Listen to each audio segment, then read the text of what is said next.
Dear viewers, একটু আগে আমরা সেন্ট মার্টিনে পৌঁছেছি। সেন্ট মার্টিনে পৌঁছেই আমরা মূলত সেন্ট মার্টিনকে একটু দেখার চেষ্টা করছি ঘুরে ঘুরে। কি সুন্দর সাগরের মধ্যখানে চমৎকার একটি দ্বীপ দাঁড়িয়ে আছে, চারদিকে নীল পানি, মনটা একেবারে উদাস হয়ে যায়। আমরা যখন ঘুরে ঘুরে দেখছি নীল পানির মাঝে সুন্দর দ্বীপটি, তখন সত্যি মনের মধ্যে একটা কবিত্ব চলে আসে। সত্যি কথা বলতে, নৈসর্গিক দৃশ্য যদি আপনারা দেখতে চান তাহলে সেন্ট মার্টিনেই আসতে হবে। স্বচ্ছ পানি আর সুন্দর দ্বীপ, এক অনাবিল আনন্দ। সেন্ট মার্টিনে আমরা হোটেল ফ্যান্টাসি কিংডমে উঠেছি। হোটেলটি একটু আপনাদেরকে দেখিয়ে রাখি। দেখুন, চমৎকার লবি, সোফা দিয়ে সাজানো রয়েছে এবং এর পরিবেশটা অত্যন্ত সুন্দর, পরিষ্কার পরিচ্ছন্ন এবং হাইজেনিক। মোহনার মা তো একেবারে ক্লান্ত হয়ে পড়েছে। আসলে একাধারে জার্নি করছে তো আমার মনে হয় আমরা তাকে খুব বিপদে ফেলেছি এই ট্যুরে এনে। একেবারে মুখ কালো করেই বসে আছে, আমার মনে হয় একটু ক্লান্ত তাই। তো এই হোটেলটি খুবই চমৎকার। যে রুমে আমরা ছিলাম সেই রুমটি আপনারা দেখুন কত পরিষ্কারভাবে সাজানো রয়েছে, সুন্দর খাট রয়েছে, টেবিল রয়েছে এবং রুমের চারদিকে পর্দা দেওয়া রয়েছে।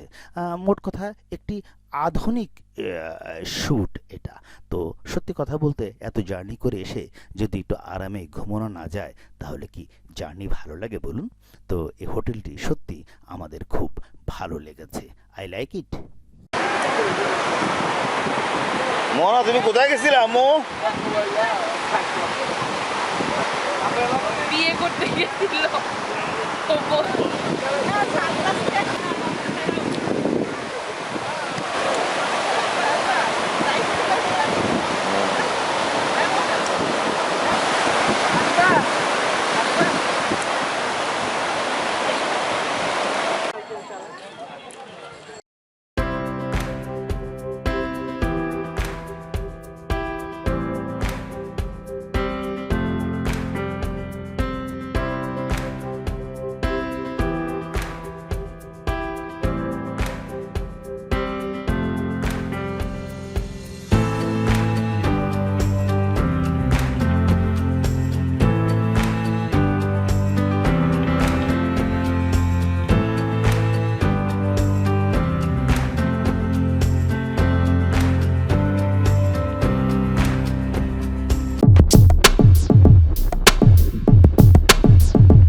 দিয়ে আমরা রাতের ডিনার সেরে ফেললাম এবং এরপর আমরা হোটেলে গিয়ে রেস্ট নেব এবং আগামীকাল সকালবেলা আমরা ছেড়াদ্বীপ রওনা হব। তখন আবারও আপনাদের সাথে দেখা হবে, আবারও আপনাদের সাথে কথা হবে। সে পর্যন্ত আপনারা সবাই ভালো থাকুন। আল্লাহ হাফেজ।